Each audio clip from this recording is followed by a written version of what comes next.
So, my friend, I want to ask you, have you been listening to some of my podcasts for a while and identified for yourself all the areas that you feel your business could be better in?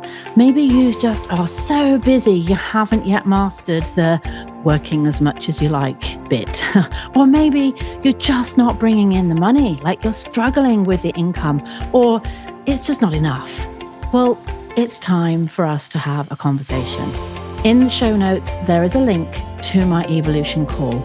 If you're a dance boss and you are ready to take action, let's have a chat and let's see where I can take you.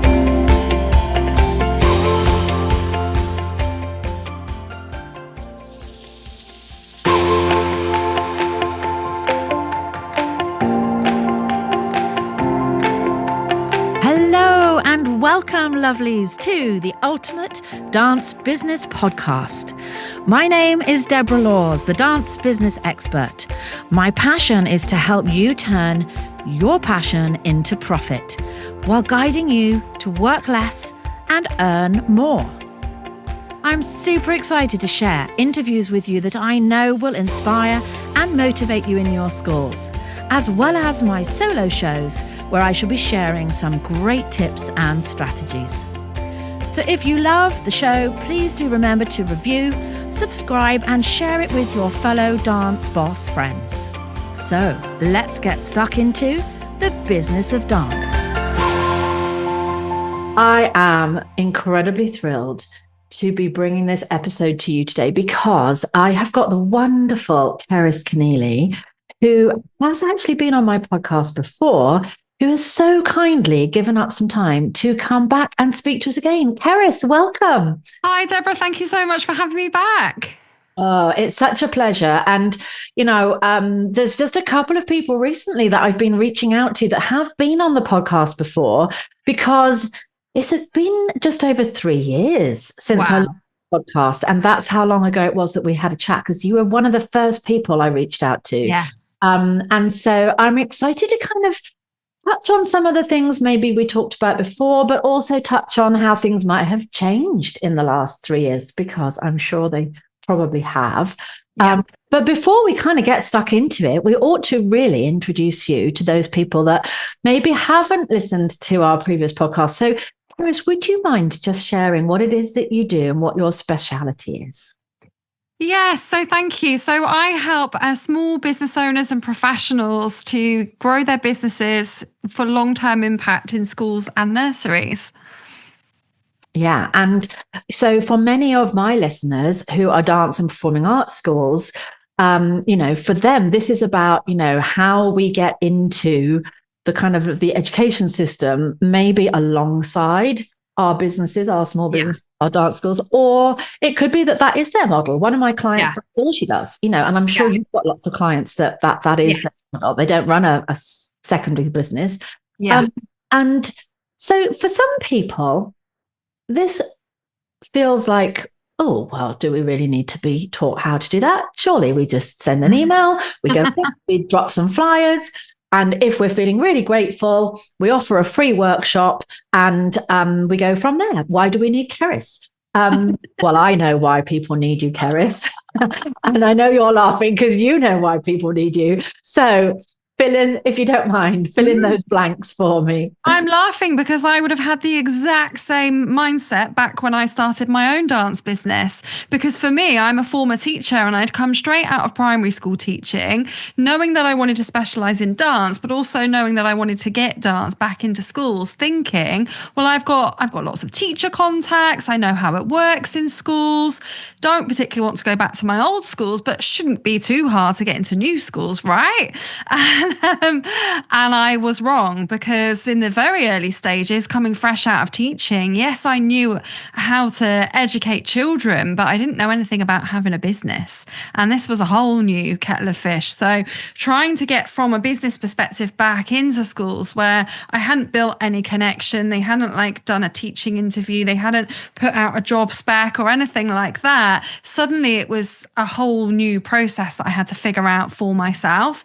And I tried and tested lots of different things that didn't work. And if a Cerys or an Approaching Schools Academy had existed back then, I would have bitten their hand off, because I just had no one to ask. I had head teacher friends, and they didn't really know what to suggest. I had business coaches, but they were very kind of generic. They didn't have the background in approaching schools themselves or clients that had done it. And so I was really starting from scratch and just seeing what would work. Yeah. And that's very much where I was, and I'm very happy and honest to hold my hands up and say, I don't know how to do this stuff. And this is one of the reasons why, I've invited you back on the podcast. I'm very happy to have you on the podcast talking about this stuff. You've been to my dance business conference. You've spoken on my stage. And, some people say, doesn't Cerys do the same as you? And I'm like, no. Cerys has got a whole expertise that, I'll be completely honest, I really don't know how to do those things. And I even send, clients your way when they really want specific help with this. Same. And so I think, it is important. The first thing, that you guys that are listening, that may even be making some notes here, the first thing is to realize that it is really not as simple as just pick up the phone or send an email. There are very specific strategies that work and things that don't work. And like Cerys has just said, most of the time we just wing it. We just give it a go, don't we? And then what we try doesn't work, so we give up and we think, well, I can't get into schools.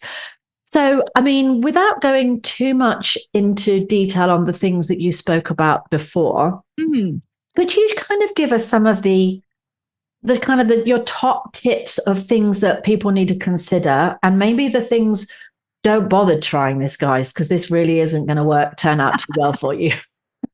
Yeah, I think the biggest one that people are beginning to realize is that nowadays, if you feel your market is saturated, which is what I hear a lot of people saying, and I hear a lot of dance teachers saying it, and it's probably something I felt a long time ago, but it's definitely true now, whereby selling dance is not just going to get you into a school or a nursery. It's not just about the dance these days, unfortunately. But it is about all of those overarching benefits of dance. And what we've really got to do is we've really got to meet head teachers, nursery managers, PE leads at where they're at and what their critical challenges are right now. And the challenges for schools and nurseries has got worse in recent times than perhaps when I last came on the podcast with you. Schools are struggling with lots of things, and nurseries have their own unique challenges right now in terms of keeping the lights on as well. And it's always an interesting time when we get new governments in place and things like that, and the landscape changes. And we are in this situation of an ever-evolving educational landscape for that reason at the moment. So I think people need to almost not forget, but take a sit back and see the bigger picture of, yes, it's dance, but what are all those other benefits that dance bring, and how can you be a solution? Because they're not necessarily looking to be sold to right now. However, when they see how what you have to offer does benefit them, does meet a key need and a key priority, you're more likely to be able to have a conversation about getting you in for longer term. And of course, there's a price attached to that. And like you mentioned, for some people, they're just looking to approach schools to actually build their dance school. And that's a brilliant strategy as well. For me, I was able to go in and offer like demos and things in a local school and fill that particular branch in that local area. So it's kind of a strategy that works twofold. You can go in and get more work for yourself or your team, but you can also start filtering those students out and become more aware of you in the community and in your dance school. So it's still a fantastic strategy to have, whichever way you're looking to grow your business. But it is kind of the old ways of just rocking up and saying, I'm a dance teacher, do you need some dance specialism? We know, unfortunately, dance is like woefully underrepresented on a school timetable as it is, but that's not going to be the school's reason why they prick their ears up at this time and go, oh, we don't do much dance, let's get a dance provider in. It doesn't work like that, unfortunately. And we need to be thinking about, do we offer SEND support for special educational needs children? Perhaps that's helpful. Does the dance we deliver help children with their well-being? Is that helpful? Does the dance actually help the teachers? And is it going to help keep them in their jobs because it's going to give them great well-being? Or does it help with retention because the teachers are now better and more confident at teaching what they're supposed to be teaching and actually delivering some dance? So there's lots lots of different challenges and needs that schools have that you may actually help with in a wider sense than simply putting dance on the curriculum, teaching dance in PE, offering dance as an extracurricular club, or going in and letting the children know about your dance in the community. So it's about why would they need and want and sit up and take notice now, rather than it simply being dance, if that makes sense. Yeah, it does make sense. And I think that kind of potentially answers one of the questions that I get a lot, which is, I just don't get it. I even offered my services for free. Yes. And even got back to me. Yes. And, that kind of makes all the sense. The reason they didn't get back to you is because, well, A, they're super busy. Yeah. B, they know probably somewhere along the line you're going to sell them something. And yeah. They don't actually realize, well, why do we need a 1-hour workshop that you're happy to give us for free? What's in it for us? And that kind of takes us to that business acronym, doesn't it? WIFM, what's in it for me? And so we're busy thinking, well, what do you mean, what's in it for me? I'm giving you my expertise for an hour. That's what's in it for you. And of course, that is of huge value. And it is, is a huge benefit, but they don't necessarily need that. It needs to be spelt out to them, doesn't it? That's it. And I think the thing is, free is not a good enough reason anymore, because they have such timetabling constraints that even getting you in for free is still a massive effort. And it's still a big thing to, cut through all that red tape, cross off all the documents, check that you're who you say you are, put you in front of the children, endorse you to the parents, because that is effectively what they're doing, before they've even paid you anything. So even just being free, unless it meets their criteria, if they're finding it hard to fit all their subjects on the timetable as it is, free's not a good enough reason anymore either. Yeah, absolutely. And so if we were approaching a school, and, I fully appreciate, Cerys, that you're running a business and you're not here to give everything away for free. As people need to come to you. But if, in a limited version of yourself, if you were able to help with this, when you approach a school, you mentioned a few things there, but what are some of the things that would help them to cut through that red tape? Like, do you say, do you include your DBS certificate on your email? Do you include this is what I would deliver and how what do you include to make them go, oh, actually, that would be easy and great for us?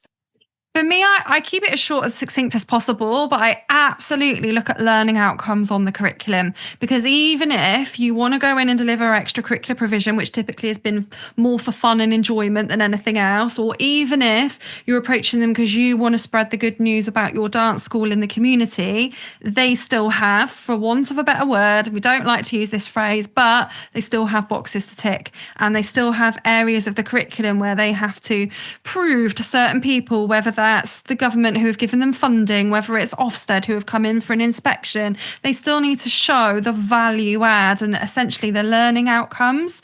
So if you can link to those areas of the curriculum in your marketing from the very beginning, they start to see you as more of an educational partner than just a club, if that makes sense. And I think that's key. Okay. And so how do people find out what the learning outcomes are? Yeah, it depends where you are in the world listening to this, but whatever your kind of current curriculum is for the age range that you want to approach, that you're targeting for your marketing, is all available online. So if you are in England, for example, on gov.uk, all of the national curriculum programmes of study are on there. And the most obvious ones you link in with are PE, but also PSHE, which is your personal, social, health and emotional education.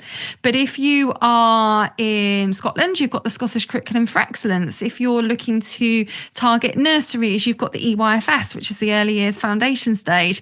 If you're in Wales, we've got our own curriculum here as well. So, and you, of course, you may be in a different part of the world too. So it's about thinking, what are the schools and nurseries I want to contact, and how can I tailor this to the exact learning outcomes that are on their priorities? Because if you think about why schools and nurseries are set up, they're there for attainment first and foremost. They're there to further children's learning. So you've got to be linking in with that. But secondary, I would say in 2025, is well-being. Well-being's a huge priority. So if you can be linking in with that as well, amazing. That's exactly the next question I was going to ask. I love it when my podcast interviews answer the next question before I've even got there. Makes life seamless in the podcast. So my next question was, how has this changed since we last spoke? And of course, I think we're all in agreement, probably all my listeners too, that our awareness of safeguarding and well-being and mental health has vastly changed. That landscape has vastly changed in the last 5 years. Yeah. And so you think that is one of the main areas where you can kind of really be of help? Yeah. Yeah, huge, absolutely huge. All dance teachers listening to this, I know you're in the business of dance, but you're in the business of well-being. You absolutely are. And whether you're thinking, okay, yeah, physical well-being I get, but emotional well-being, all of you are, even if it's simply for a confidence aspect. But, the confidence, the self-esteem, the self-belief, the expression. And this all starts at nursery level as well. If you look at those early learning goals on the EYFS, you'll see there's an entire area under personal, social, emotional development for younger children. And we are in a mental health crisis. And when I did my TEDx talk a couple of years ago, I was looking at a lot of data.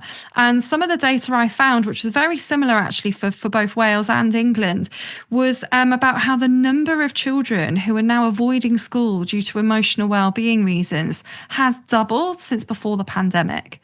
And so schools have this huge challenge on their hands that the attendance is down. It's for emotionally based avoidance reasons. And you have an opportunity now to go in and help the young people, not just the ones that are in school, but potentially the ones that need to come to school.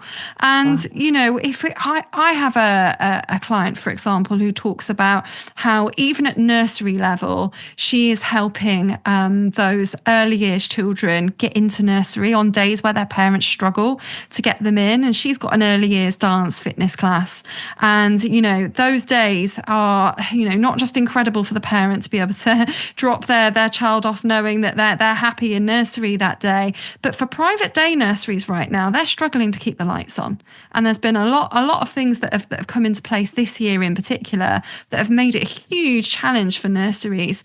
But if you can make that nursery more sought after setting in their local area because your dance is on the timetable, or simply because you're helping more children attend that nursery because they're excited to come and experience external provision like dance, then you are doing absolute wonders for that nursery in this current climate. Wow. I really hadn't thought about it from that perspective, that it could be the one thing that makes a child want to get up and put their school uniform on that day because they know it's Thursday and Miss Sarah comes in on a Thursday and I get to dance. Like that really pulls at your heartstrings, doesn't it? Now that makes me feel like we have a duty now. Like I feel like we have a duty to try and get into the school, the state system, because of course not everybody can access you in your dance school if you run a dance business. But everybody could potentially access you via the school system. Yes. And so that kind of leads me on to thinking about the two different models, I guess, that would exist in terms of the school paying you to go into these sessions and then you getting paid potentially by the children. Can we talk about each of those and what that looks like? Yeah. Always have those two as an option for schools. You want to be as flexible as possible to get them buying into something with you. So you've always got somewhere to go, and it's not, well, sorry, but we don't have the budget for that. You can suggest a parent pay option and you can have both options for them. And of course, if they only go for your parent pay option in the beginning, once they know you, like you and trust you and you've got your foot in the door, you can look to upsell them a school pay option later when they may have more budget available to you. So it is good to have these two models in your mind when you're approaching a school or a nursery. And, typically we've always said that, for a school to pay you, it's going to be most probably linked to a ring-fence budget. So, for example, a lot of dance teachers will go into schools under the PE premium, the current PE and sport premium. Some dance teachers will go into schools and actually be funded by pupil premium funding for eligible children who are those disadvantaged children that would never get a chance to come to you in your dance school, but you get to go to them. And, the local authority may fund that via the school if the school decides to pay for a place for that child in your club.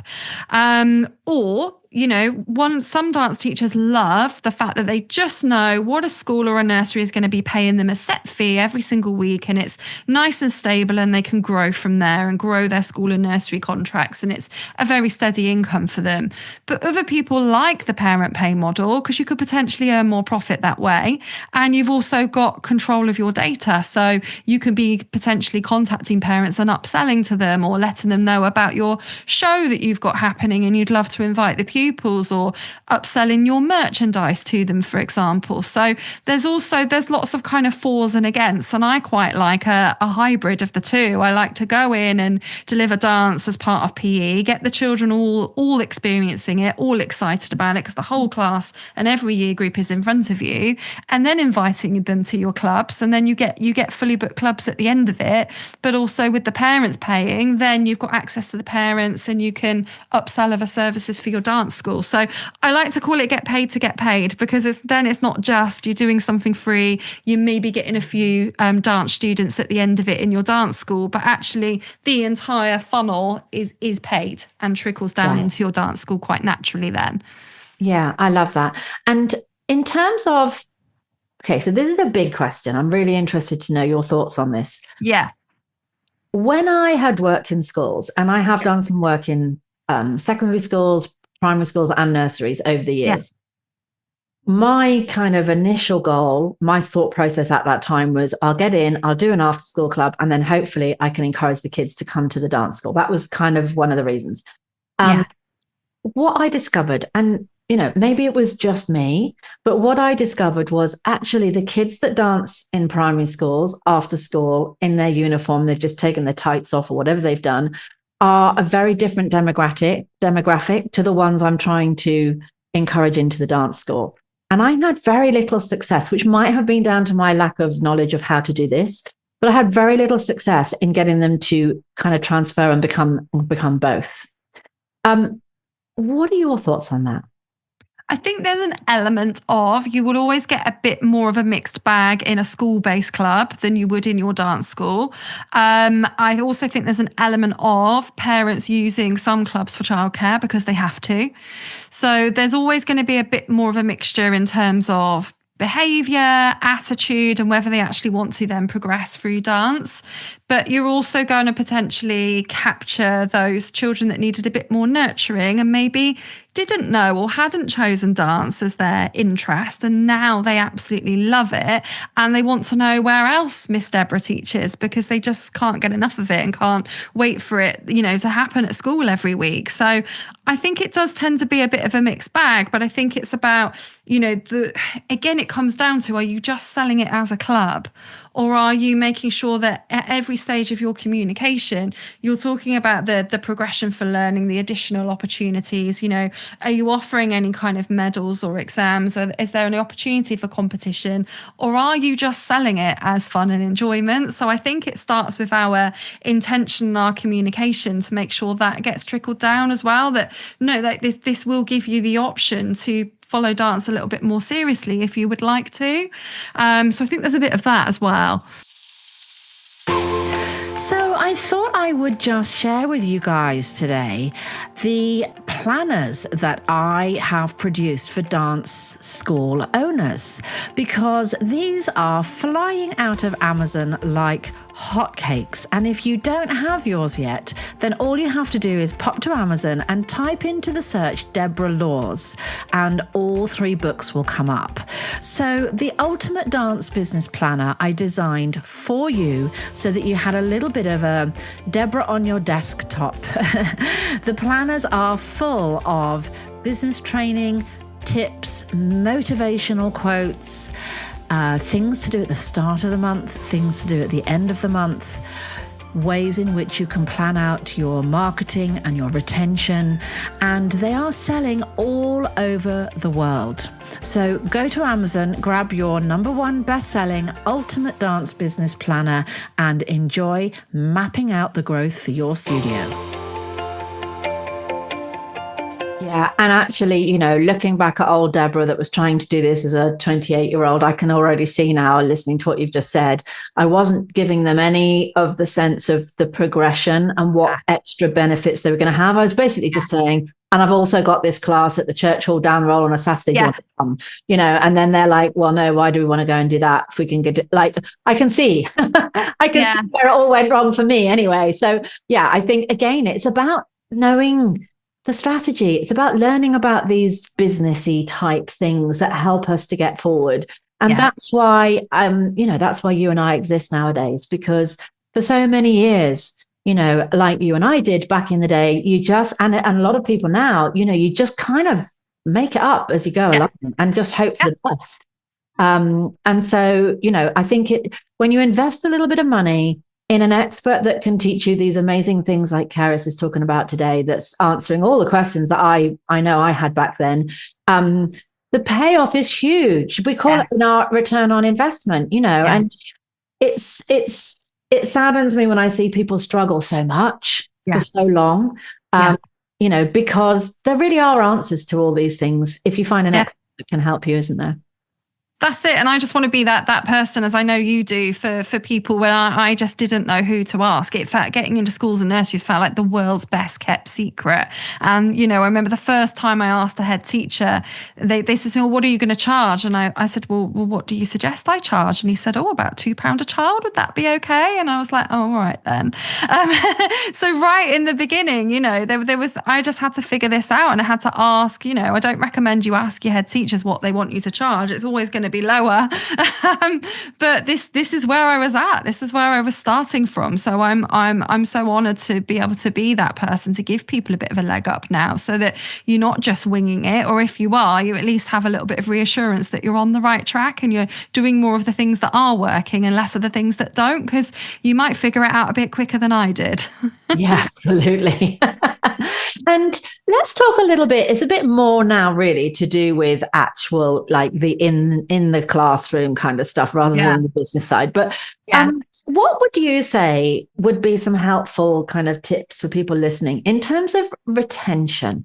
Yes. Because one of the things I really struggled with parents would sign up for a term and pay their money for that term. And then at the end of the term, I'd say, right, now, here's your bill for the next, she doesn't want to do it now. Like, you keep them interested? Because as we mentioned just now, potentially in your dance school, maybe there's a show coming up in 9 months' time, or maybe they've got an exam they've been working towards. You've got those hooks that are likely to keep them for longer. But how can we keep them within our school setting? Yeah, that's such a good question. And it's twofold in schools, because you're not just trying to keep the children coming back to your clubs every term, but you're trying to keep the schools happy and keep them renewing your place on the timetable every term. So you have to look at retention for both end users, essentially. So if we talk about retention for the children, actually a lot of the things you've mentioned that help with retention in your dance school, you can start bringing into a school setting, and the school will thank you for it. So for example, is there something for them to work towards at the end of each term?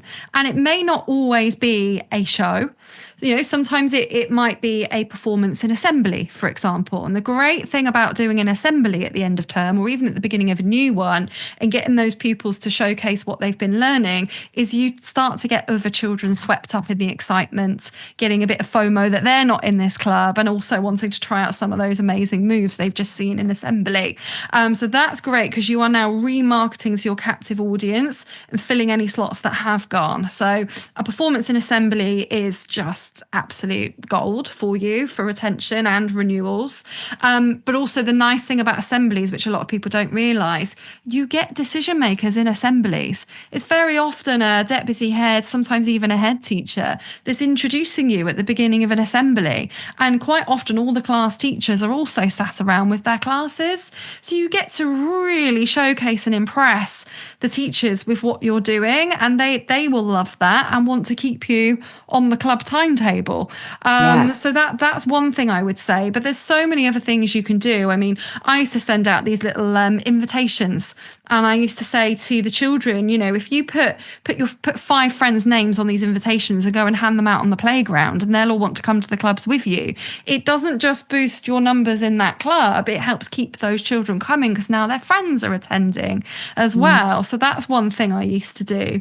And there's other things you can bring in. So like, you may have a dancer of the week in your dance school. You could bring that into your club. We used to send a bear home for the early years, and we used to send a medal home for the dancer of the week in the Key Stage 2. And so there's different things like that you can introduce, but look for opportunities at a school level as well, because sometimes schools, there's like dance festivals going on, or school games going on in the community. Is there an opportunity for you to actually, get involved, get the school involved and represent the school at a wider level community event? Sometimes the local authority are putting these on every now and then. But also for teachers, teachers will really value it if you come to them and report on progress. So if you could say, so-and-so's doing so well in the club at the moment. I've really seen their skills come on and they're doing this and they're doing that. And the teacher will go, oh my goodness, this is brilliant. I've got to write reports for parents and I didn't really know what to write in the dance box because we haven't really done a lot of it in PE time. Sorry about that. And then they will love the fact that you're just able to add that little snippet of extra value that gives them a huge insight into their report writing and their assessment writing to give a better picture on the whole child. Again, brilliant, because that teacher's going to sing your praises and go, we've got to keep that club going because it's doing wonders for my report writing. But wow. Think how it's trickling into every area of school life to keep you firmly on the timetable because of all this extra value. Yeah. I mean, gosh, so many golden nuggets there, Cerys. There's a whole bunch of things that I would never have thought about. And, every one of them actually makes perfect sense and really valuable. And I think sometimes we just have to get creative with our ideas, don't we? I think it's really easy to just kind of go, I don't know how to make them come next term, but you've just come up with some amazing ones right there. And, if we all really put our thinking hats on, we'd probably be capable of coming up with some of those things. But, they all make absolute sense. And actually, I always kind of put myself down when it comes to talking about getting into primary school and saying, I don't know anything about it. I have one little nugget that I could add in here that going back to your assemblies and getting the kids to do a little performance. So mine did their performance. And then I said, right, who would like to learn that little bit that we've just showed you? And it was like a little thing with shoulders and arms and head. They could sit down with their legs crossed and thing. And I got the whole school learning the bit. And then the kids that were performing got to do it again. Everyone joined in. We got the teachers joining in. Lovely. It's things that then kind of make it a whole, oh my gosh, before you know it, the whole room is doing this dance. And then, of course, you can drop if you wanted to learn the rest of the routine, you'll have to come and join me, that kind of thing. So there's my little tiny bit of... I love that. And you'd be creating huge social proof there because they will all put their hands up at the end and say, I want to come to your dance school and learn the rest of the dance. And even the ones that didn't first put their hands up get FOMO when they see all the rest of the school putting their hands up. Their hand's going to be in the air by the end of it anyway. And then the teachers are going, oh, this looks good. Yeah. And if the head teacher was about to can you, he's not going to now. No, exactly. Absolutely. Yeah. And I love the fact that what you said about those decision makers being there, because very often, you have the conversation with head of PE or somebody, you don't even meet the head teacher. Exactly. And you never even get to build that relationship with them. In fact, I think the schools that I did manage to get into with my horrendous strategies were probably because they were the parent of a student that came to me, or I knew someone, or my child went to that school. I don't think it was ever any strategies I tried. I think it was just knowing somebody. So, getting into assemblies and getting the teachers watching, the head teacher watching, I can see the massive value in that. Oh gosh, I knew this was going to be loads of amazing stuff again. And that's exactly why I invited you back. I hope everybody's making so many notes from this. Cerys, what would you say to a dance school owner or performing arts school owner that maybe hasn't even thought before about getting into nurseries or schools and just as it's going to be difficult because it's only going to be an hour and all my teachers are busy already straight after school. Like, is it really worth it? Like, what, apart from potentially some additional income, maybe a few extra students, like, is there anything else that makes it a no-brainer? You guys should really be looking at doing this. Yeah, I mean, essentially, it's where your captive audience are. Like, if you ever want to know where to market to fill your dance classes, where is the one place you can be willing to bet all the children are? It's in the local school. So there is that side of things, but I think it comes from a stability point of view.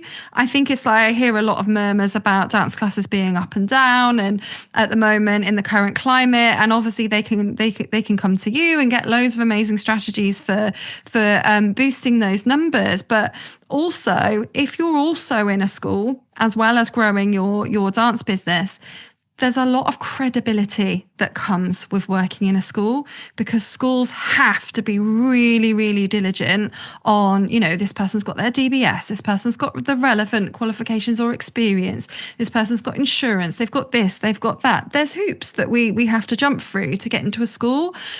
When a school endorses you, you are enhancing your credibility. So if a parent is looking at your dance school now in the community and they're trying to choose between you and one of your competitors, and you're the one that also works with the schools, there's a lot of credibility there. You are partnering with a very, very trusted establishment.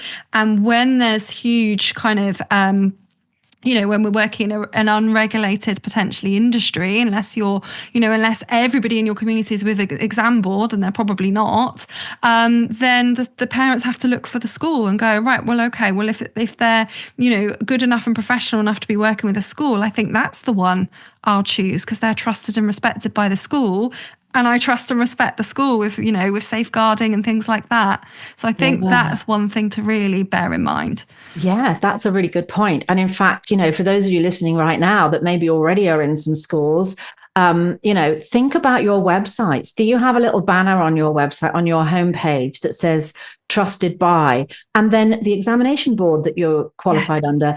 The school that you work on, if you've got a couple of nurseries and a primary school on there, trusted by, like you said, Cerys, it's not just about being able to talk about that on social media. Have it on your website, emblazon it, let people see that you are accredited, qualified, DBS checked, have these little logos so that people can just look at it and go, oh, they're obviously very good. They're obviously, like you say, tick all the boxes and they've been checked and all those things. So, and then I bet you anything there's people listening thinking, oh, I haven't thought about that. I don't have that on my website. I don't tell any of my dance parents that actually I work in X nursery and Teddy Bear's Picnic Nursery, and I work in 3 primary schools. Like, I don't even really shout about it to my parents. And that's another really... And they probably don't. If they're not having to advertise that class because the school's helping them fill it, they probably don't mention it on the booking system. They've just got the classes that are available to be publicly booked. But have a page, like if you can, add a page to your website that talks about your school partnerships, and that will add huge credibility. Yeah, that's fantastic. Oh gosh. Well, look, listen, guys, I hope you, those of you that are listening, have been making notes, and I hope that this has been helpful for you. I'm sure it is. We could speak to Cerys all day, but I think that's given everybody so much information right there. And please do scroll all the way back to 3 years ago to listen to the other podcast that we did, because there's still heaps and heaps and heaps of value in that one as well. Cerys, thank you so much for sharing with us today. And in true form, I probably did this to you 3 years ago as well. I have some quick fire fun questions. I was terrible at these last time. Absolutely terrible. Go on then. Hit me. And I normally ask the same ones, but because I know that you're coming, I've picked some completely new ones just for you. Love it. If you had them ready, then they've gone out the window. Okay, so here we go. Right. Favorite film? The Labyrinth. Oh, okay. Favorite musical? Blood Brothers. Best business tip anyone has ever told you? Follow one course until successful. That's so good. I have had a couple of my one-to-one clients today, and weirdly enough, the conversation I had with both of them is, don't you dare go and do another thing over there, because we haven't finished making this one successful first. Yeah. So that's amazing. And what I have to tell myself often, being a bit of a serial entrepreneur that loves to create new things, I have to keep putting the full, the brakes on. I go, no, Deborah, you haven't finished making that into a great thing. So yes, I agree with that one. Last one. What would you tell 20-year-old you about business that would have really helped you greatly? You don't have to do it all and you don't have to say yes to everything. What have you said yes to in the past that you now look back to and think, I perhaps should have said no? I'm just thinking about my dance business and the fact that everyone was like, oh, you should do adult classes, you should do parties, you should do this, you should do that. And I was so busy doing everything that everyone thought I should do, very well-meaning advice. But it meant that I was always at a plateau because I was exhausted. I couldn't possibly trade more time for money. So I was making decent money, but at what cost? I couldn't grow anywhere with it. And I was freelancing for all these different companies. And it was when I decided, no, I'm just going to focus on partnering with schools and nurseries now as my main growth tool. And I'm going to cut out the middleman a little bit and start going to these schools myself instead of constantly freelancing for sports coaching companies. That's when my income grew by 107% that year. And then I was like, wow, when my accountant told me how much it had grown, I was like, okay, my business coach was right. I need to follow one course until successful. I won't keep saying yes to things unless it's schools and nurseries from now on. Great. So getting real clarity on your purpose and what it is that you're really passionate about doing, and then just doing that thing really, really well. I love that. And not saying it has to be forever, but like you said, do it until it's working really well before you spin another plate. Yeah, absolutely. And lastly, just because you mentioned it right then, you said about your business coach. Have you always had a business coach? Pretty much always. Yeah. And I've had some good ones and some not so good ones, but all of them have served a purpose at the time where I was at, And it's, I would say the times when I haven't had one were the times where it's very, very hard to stay accountable without somebody checking in with you.